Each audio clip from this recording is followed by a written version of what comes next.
Bienvenidos y bienvenidas a su programa Monseñor Romero y la misión del Evangelio.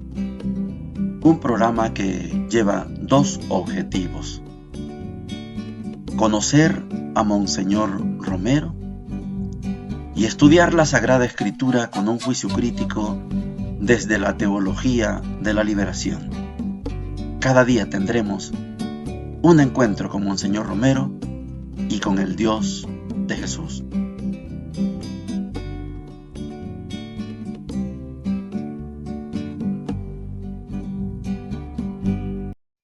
Hola, ¿qué tal? Este es su programa Monseñor Romero y la misión del Evangelio.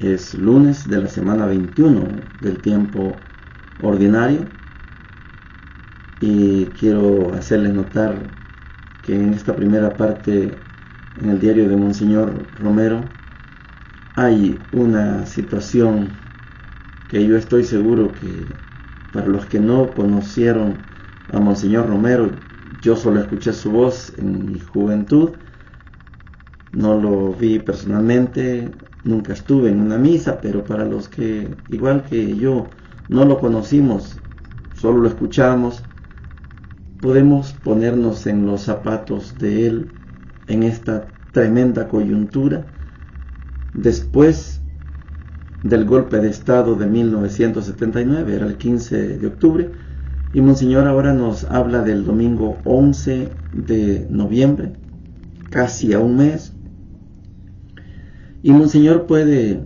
en su homilía, con la autoridad que Dios le confirió, puede hablar como profeta, puede hablar en nombre de Dios. Y quiero que le pongamos atención a lo que sucedió en la homilía de ese domingo, que no la puede celebrar en catedral sigue tomada, y dice Monseñor en su homilía que hay tres fuerzas que ofrecen la verdadera liberación del país. Tres fuerzas. La primera, el espíritu de pobreza, que no haya despilfarros de uno, de otro, del gobierno, de la empresa privada, del ejército. El espíritu de pobreza, saberse identificar con el pobre. Segundo, el sentido de Dios. ¿Dónde está Dios? ¿Qué hace Dios en medio de esta situación? El sentido de Dios. Y tercero, la esperanza firme en el misterio de Cristo. Ayer en la misa se nos decía precisamente de esas fuertes palabras y el Papa las retomó muy bien, Papa Francisco. Señor, ¿a quién iremos? Tú tienes palabras de vida eterna. ¿A quién iremos?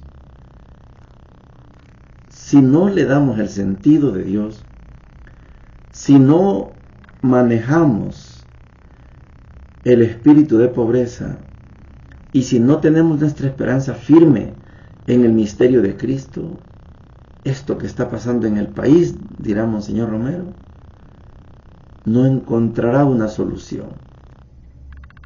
Encontramos, Señor, esas tres fuerzas. Quiero que veamos también lo que le pasa en la parroquia San Martín. Hay un encuentro, una misa del patrono, y las comunidades reflexionan y toman conciencia y tienen claridad política. Lo mismo le pasó en la parroquia Santa Lucía. Hay una conciencia creciente de que el pueblo no puede estar expectante. Hay que meterse, hay que involucrarse. Esto lo vivió Monseñor. Monseñor Romero olfateó que el pueblo tenía conciencia política. Es bonito imaginarnos en ese contexto de Monseñor y ver cómo un arzobispo, un pastor, visita las comunidades y las comunidades tienen formación política, que mucha falta nos hace en nuestro ambiente. Oigamos a Monseñor. Domingo 11 de noviembre.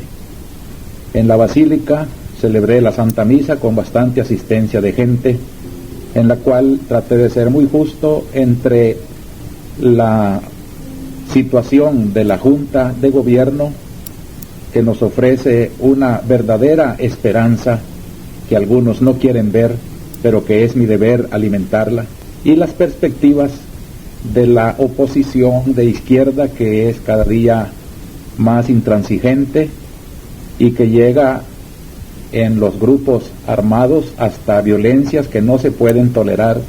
Tardé más de una hora en la explicación del Evangelio de la viuda de Sarepta y de la viuda del Evangelio, presentando mi homilía como las tres fuerzas que ofrecen la verdadera liberación del país: el espíritu de pobreza, el sentido de Dios y nuestra esperanza firme en el misterio de Cristo. Solo desde esta triple perspectiva cristiana puede ver un cristiano la liberación, y por tanto no era una perspectiva política, sino que pastoral, lo cual me pone a mí en una situación de autonomía y de independencia para poder apoyar lo bueno en cualquier sector, así como también denunciar lo malo en cualquier sector. Al mediodía fui a celebrar la misa del patrón San Martín en la ciudad de San Martín, donde había mucho júbilo de fiesta popular y mucho fervor también en la iglesia. Las comunidades me hicieron presentes sus saludos, la información de sus trabajos y también un diálogo muy interesante en una convivencia a la hora del almuerzo, en la cual expusieron puntos de vista políticos que me preocuparon un tanto, porque me parece prevalecer el criterio de sus análisis políticos que el criterio pastoral que su obispo les ofrece. Igualmente sentí esta preocupación por la noche en la colonia Santa Lucía, donde fui a celebrar también la misa, y después de misa ofrecí una convivencia, sobre todo con los jóvenes, los cuales también están muy imbuidos de la política de las organizaciones, pero hay un buen grupo también muy centrado en la visión pastoral de la Iglesia. Estos dos encuentros me han dejado muy preocupado y he de buscar, junto con los colaboradores directos de la diócesis, la manera de una mejor instrucción religiosa, a fin de que prevalezcan los criterios cristianos sobre los análisis políticos. Llegamos a la sección de la Palabra de Dios. Lunes de la semana número 21 del tiempo ordinario. Les decía el sábado que hemos finalizado el ciclo de los profetas. Finalizamos con el profeta Ezequiel y ahora vamos a comenzar una jornada sobre el Nuevo Testamento. Vamos a volver en algún momento con aquellos dos escritores que están en algunas Biblias, aparecen los libros juntos, Esdras, Nehemías, y otras veces aparecen separados. En todo caso, la intención que tiene la Iglesia es que nos vayamos acercando al final del Evangelio de Mateo y que agarremos con el Nuevo Testamento el estudio del Evangelio de Lucas. Lucas tiene mucha enseñanza, distinta a Marcos, distinta a Mateo, distinta a Juan, de la cual también primero Dios, vamos a aprender mucho en este programa. Comenzamos con la primera lectura. Estamos hablando de la lectura de la segunda carta a los tesalonicenses. Es una lectura introductoria, es una carta. Ya vamos a ver algunos detalles de esta segunda carta a los tesalonicenses, capítulo 1, versículos del 1 al 5 y del 11 al 12, y dice lo siguiente: Pablo, Silvano y Timoteo, a los tesalonicenses que forman la iglesia de Dios, nuestro Padre, y del Señor Jesucristo, les deseamos la gracia y la paz de Dios Padre y del Señor Jesucristo. Es decir, es deber nuestro dar continuas gracias a Dios por ustedes, hermanos, y es justo, pues su fe crece vigorosamente y su amor de cada uno por todos y de todos para cada uno sigue aumentando. Esto hace que nos mostremos orgullosos de ustedes ante las iglesias de Dios, viendo que su fe permanece constante en medio de todas las persecuciones y luchas que sostienen. Así se pone a la vista la justa sentencia de Dios que pretende concederles su reino por el cual bien que padecen. Nuestro Dios los considere dignos de su vocación para que con su fuerza les permita cumplir buenos deseos y la tarea de la fe, para que así Jesús nuestro Señor sea glorificado en ustedes y ustedes en Él, según la gracia de Dios y del Señor Jesucristo. Palabra de Dios, te alabamos, Señor. Estamos en esta continuidad de la lectura, solo que ahora dimos el salto al Nuevo Testamento. Estamos en la segunda carta a los tesalonicenses, y de nuevo, igual que hemos estado meditando los domingos la carta a los Efesios, esta segunda carta a los tesalonicenses no es de San Pablo. ¿Y por qué los estudiosos dicen que esta carta no es de San Pablo? Hay varios detalles. Primero, tenemos que ver que es una carta que no la escribe Pablo, sino menciona los tres nombres: Pablo, Silvano y Timoteo. Esto tiene una característica más de lo que en la iglesia se llama más de colegio, más de equipo, más de autoridades, que de una persona. ¿No es la única carta? No. Pero es un dato que en el primer siglo de la era cristiana hay un paso de el San Pablo, de ese perseguidor Saulo que se hace Pablo y que después termina siendo San Pablo. Hay un paso de la experiencia que tuvo San Pablo, que buscó la coordinación con los apóstoles, y en el capítulo 15 de los Hechos de los Apóstoles, San Pablo se somete al colegio apostólico, se le llama, a los 12. Judas se ahorcó, lo sustituyen por Matías, quedaron siempre los 12. Y estos 12 se llaman colegio apostólico.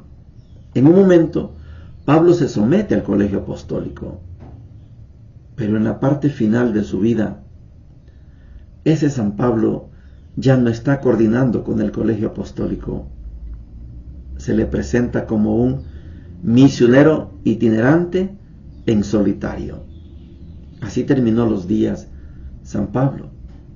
Entonces, en las escrituras del primer siglo, hay que dar paso a ese Pablo solitario, misionero solo, independiente, a un colegio. Allá tenemos el colegio apostólico, aquí le podemos llamar colegio pastoral. Pablo, Silvano y Timoteo son pastores. Pablo es un pastor, Silvano es un pastor y Timoteo es otro pastor. De hecho, hay una carta a Timoteo que tampoco es de Pablo, ni la de Tito, solo la de Filemón es así. Pero este colegio pastoral, porque son pastores, hablan de la situación que ha vivido la comunidad durante el primer siglo y los anima a seguir luchando en medio de esas persecuciones. San Pablo, se cree que fue asesinado junto con Pedro en el año 64. ¿Hay persecución? Sí, Pablo era perseguidor. Pero lo más fuerte de la persecución, cuando Pablo es asesinado, todavía no ha comenzado. Lo más terrible vino al final del siglo I. Veamos las partes. Una cosa es que Saulo y el Sanedrín persigan a los cristianos y lo llamen una secta, y así le llaman, la secta de los cristianos. Esa es una persecución, y Esteban murió apedreado, porque así lo mandaba la ley de Moisés. Pero otra cosa es que este grupo de cristianos no solo sea peligroso para la religión judía y que los maten a pedradas, no. La persecución arrecia cuando estos 12 han inundado la región con el mensaje de que Jesucristo está vivo y que Él es, ya vamos a ver esa palabra, Él es el Señor. Es que el Señor es el César y andan otros hablando de otro Señor. Entonces el Imperio Romano desata su persecución contra esos que andan diciendo que Jesús es Señor. Hasta ahí es la segunda parte de la persecución, pero viene la tercera. Los cristianos convivían con los judíos en las sinagogas. Llegó el año 85 y los cristianos son expulsados de la sinagoga. Pero falta otra etapa más de persecución, la etapa de la década del 90, primer siglo, cuando el Imperio Romano se propuso borrar de la faz de la tierra a esa secta, a ese grupo que anda hablando de un tal Jesús como Señor. Y se propuso el Imperio Romano no dejar ni uno solo. Y el Imperio Romano fracasó.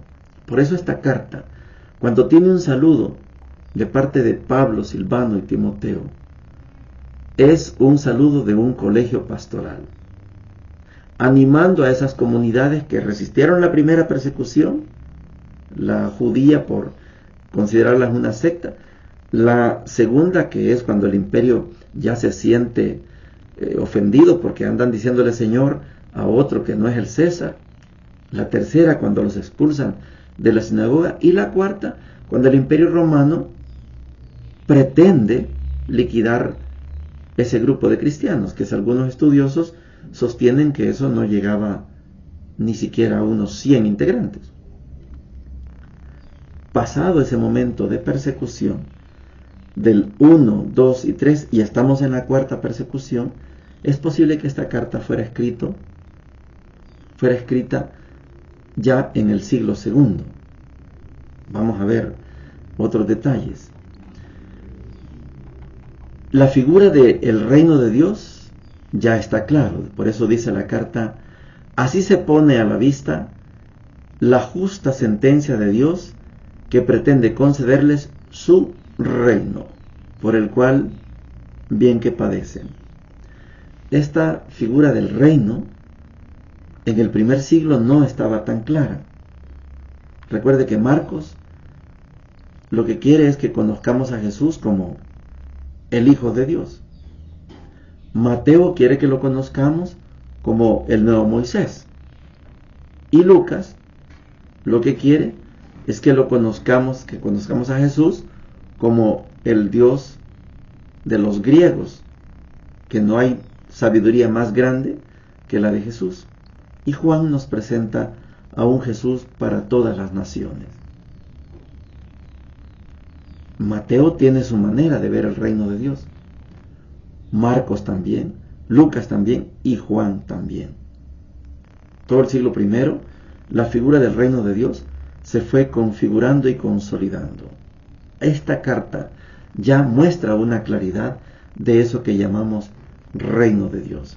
Y la última nota para reforzar esto, que la carta no es de San Pablo, es que dice que Dios, nuestro Dios, les considere dignos de su vocación para que con su fuerza les permita cumplir buenos deseos y la tarea de la fe, para que así Jesús nuestro Señor, esa concepción de Jesús nuestro Señor, no la tuvo San Pablo. Esta figura nuestro Señor ya es la segunda persona de la Santísima Trinidad. Sea glorificado en ustedes y ustedes en Él, según la gracia de Dios y del Señor Jesucristo.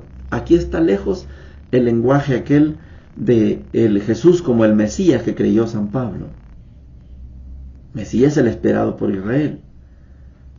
Para los cristianos y cristianas, Jesús es más que el Mesías que esperaban los judíos. El Evangelio está interesante, me queda poco tiempo porque quería alargarle un poco a la reflexión de la segunda carta a los tesalonicenses. Mateo 23, del 13 al 22, dice lo siguiente: Jesús habló diciendo: «Ay de ustedes, escribas y fariseos hipócritas, que cierran a los hombres el reino de los cielos. Ni entran ustedes, ni dejan entrar a los que quisieran. Ay de ustedes, escribas y fariseos hipócritas, que recorren mar y tierra para conseguir un prosélito, y cuando lo han conseguido, lo hacen 2 veces más digno del infierno que ustedes. Ay de ustedes, guías ciegos que dicen: si se jura por el santuario, el juramento no vale. Pero si se jura por el oro del santuario, entonces sí que vale. Insensatos y ciegos, ¿qué es más importante, el oro o el santuario que hace sagrado el oro? Ustedes dicen también: si se jura por el altar, el juramento no vale. Pero vale si se jura por la ofrenda que está sobre el altar. Ciegos, ¿qué es más importante, la ofrenda o el altar que hace sagrada esa ofrenda? Ahora bien, jurar por el altar es jurar por él y por todo lo que está sobre él. Jurar por el santuario es jurar por él y por aquel que lo habita. Jurar por el cielo es jurar por el trono de Dios y por aquel que está sentado en él. Palabra del Señor. Gloria y honor a ti, Señor Jesús. Les decía que este Evangelio de Mateo, capítulo 23, es quizá el texto más aguerrido, más punzante, más penetrador del Evangelio de Mateo, que nos presenta a este Jesús en esta reyerta, en esta pelea, en esta sentencia contra el Sanedrín. Son 8 ayes, se llama el género literario. La palabra ay de ti, es una sentencia que si se estudia más, para eso están los filólogos y los paleontólogos y todos los zoólogos, para eso están, y ellos enseñan que la palabra más cercana para al ambiente que nosotros nos movemos, ese ay es una malaventuranza, pero traducido más cercano es una maldición. Podemos decir ay de ustedes, podemos decir malaventurados ustedes, y como estamos en Mateo, no en Lucas, nos podemos quedar hasta ahí. Si estuviéramos meditando esta palabra en Lucas, la traduciríamos por malditos ustedes, fariseos, hipócritas. La palabra es fuerte, pero puede usted quedarse con el género literario que se llama los ayes, ay de ustedes. Puede quedarse con la traducción malaventurados ustedes o malditos. Las tres, según los estudiosos, significan lo mismo. Aquí tenemos 3 ayes, 3 malaventuranzas o 3 maldiciones venidas de los labios de Jesús. Ay de ustedes, escribas y fariseos hipócritas, que cierran a los hombres el reino de los cielos. Ni entran ustedes, ni dejan entrar a los que quisieran. ay de ustedes. Malaventurados ustedes, malditos ustedes. Segundo, ay de ustedes, escribas y fariseos hipócritas, que recorren mar y tierra para conseguir un prosélito, y cuando lo consiguen, lo hacen igual o peor que ustedes. Merece el infierno. Enseñan mal. Ay de ustedes, malaventurados ustedes, malditos ustedes. No hacen lo que Dios quiere. El tercero, ay de ustedes, guías ciegos,